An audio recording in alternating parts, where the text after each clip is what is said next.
Little turquoise waters just lapping the pristine sands up here. And today, at the Sir Vivian Richards Stadium in Antigua, an island. আসসালামু আলাইকুম রহমতুল্লাহ। যে যেখান থেকে ভিডিওটি দেখছেন, আপনার এইখানে যে ওয়াক্তের নামাজের সময় এখন, আশা করি আপনি সেই ওয়াক্তের নামাজটি পড়ে নিয়েছেন।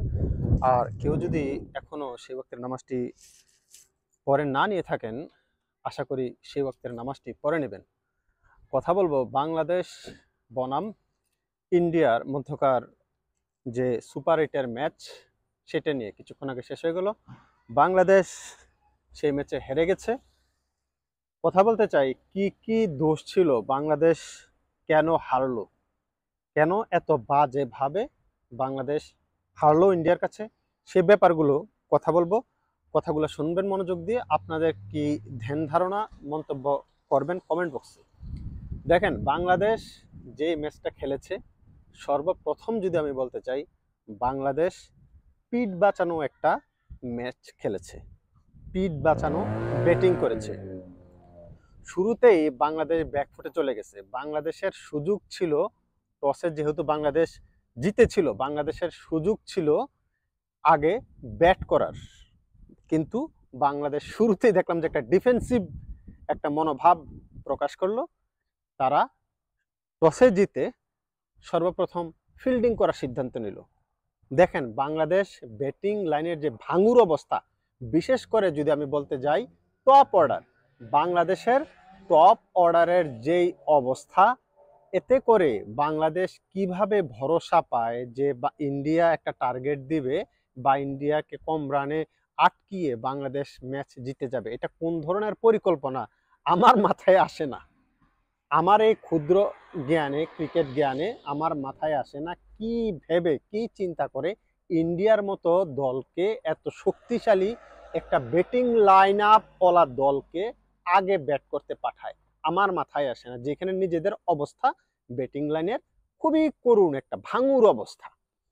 এনওয়ে, শান্ত কি ধরনের ক্যাপ্টেন্সি করলো এটা আমার মাথায় আসে না। প্রথমত বলবো, টসে জিতে এ ফিল্ডিং করার সিদ্ধান্ত সম্পূর্ণ রং ছিল। তারপরে আসেন বাংলাদেশের যে বোলিং লাইন আপ, এটা স্ট্রং, মোটামুটি আমাদের ব্যাটিংয়ের চাইতে বোলিং লাইন আপটা স্ট্রং, কিন্তু আরেকটু স্ট্রং করা যেত। সেইখানে আপনার শরীফুল ইসলামকে ইনক্লুড করলে, শরীফুল ইসলামকে, তাসকিন লাস্ট 2 ম্যাচে যেহেতু একটু রান টান বেশি দিছে, তাসকিনের প্রয়োজন ছিল না, আজকে প্রয়োজন ছিল শরীফুল ইসলামের।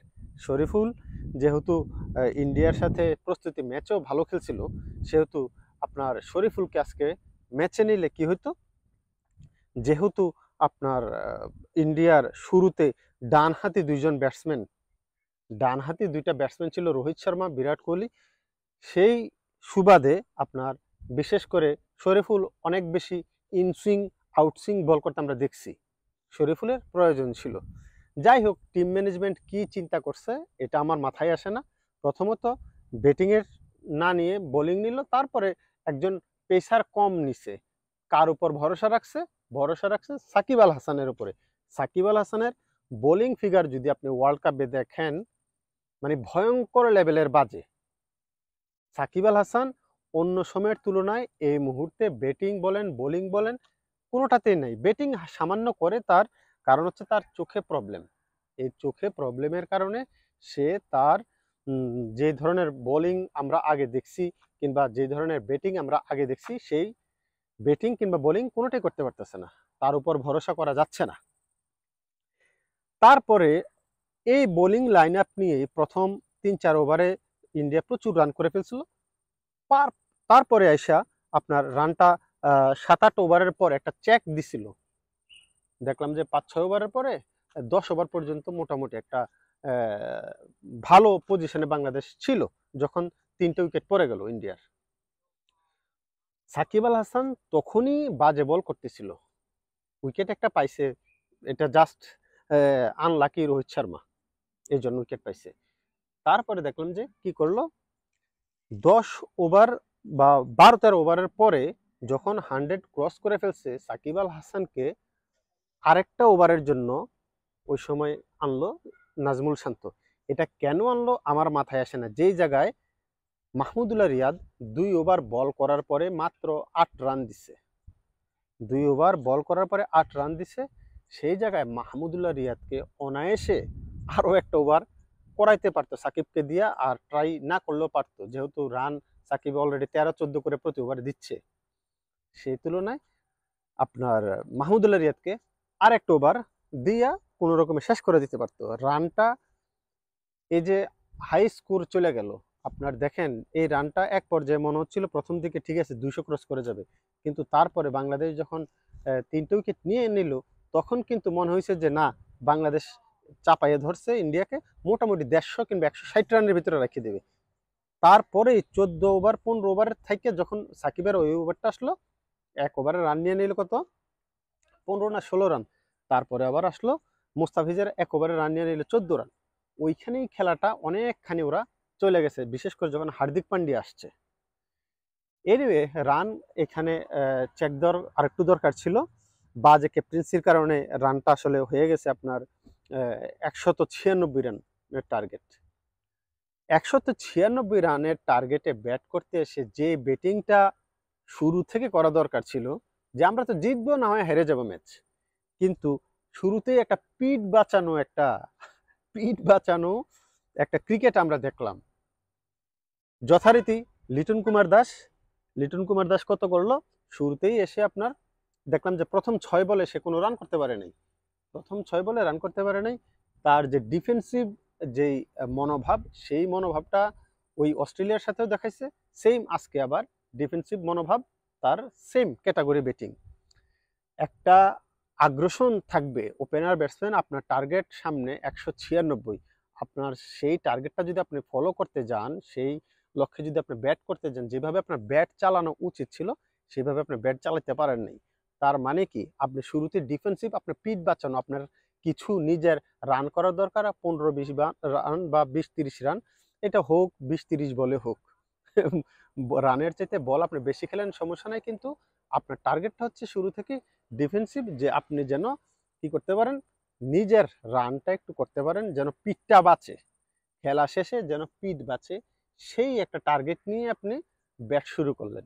শুরুতেই বাংলাদেশ ব্যাকফুটে চলে গেছে, তানজিদ তামিম কিছুটা মার মুখী হওয়ার ট্রাই করছে, কিন্তু অপর প্রান্তে লিটন কুমার দাস অনেক বেশি দেখলাম যে কি বলে মানে ডিফেন্সিভ খেলা।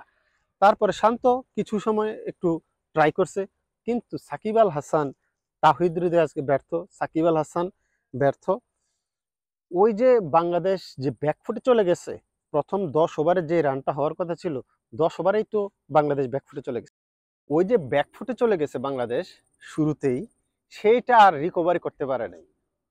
প্রথম পর্যায়ে যেই 10-12 ওভারে রান করার দরকার ছিল 100 রান 10 ওভারে, সেই 100 রান আপনি করতে পারেন না। 100 রান করছেন আপনি কত, 16 ওভারে না 15 ওভার পরে, 16 ওভারে যে, তখন আর কিছু করার নেই, খেলা আসলে তখনই এর আগে শেষ হয়ে গেছে, তখন আর কিছু করার নেই।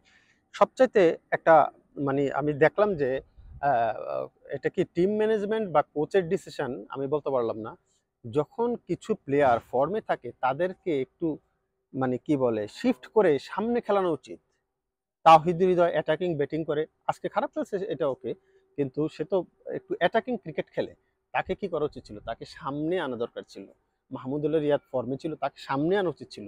যে মুহূর্তে মাহমুদুল্লাহ রিয়াদ নামছে ওই সময় আর কিছু করার নাই, ম্যাচ বাংলাদেশের হাত থেকে বের হয়ে গেছে, বাংলাদেশের গ্রিপ থেকে ম্যাচ বের হয়ে গেছে। তখন আর আপনার ওই কত বলে কত রান করছে, হয়তো 15 বলে 13 করছে বা 14 বলে 13 করছে, ওইটার হিসাবে আসে না।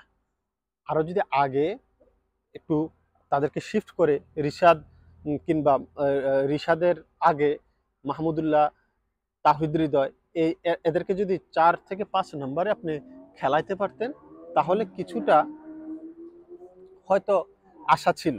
তবে শুরুতেই যেটা বললাম, বাংলাদেশের গ্রিপ থেকে শুরুতেই ম্যাচ চলে গেছে 10 থেকে 12 ওভারের মধ্যে।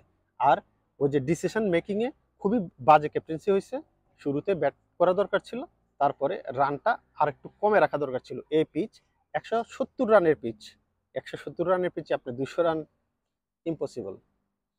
এনিওয়ে দেখা যাক নেক্সট ম্যাচে আমরা কোনো জয় নিয়ে ফিরতে পারি কিনা। আল্লাহ হাফিজ, আসসালামু আলাইকুম।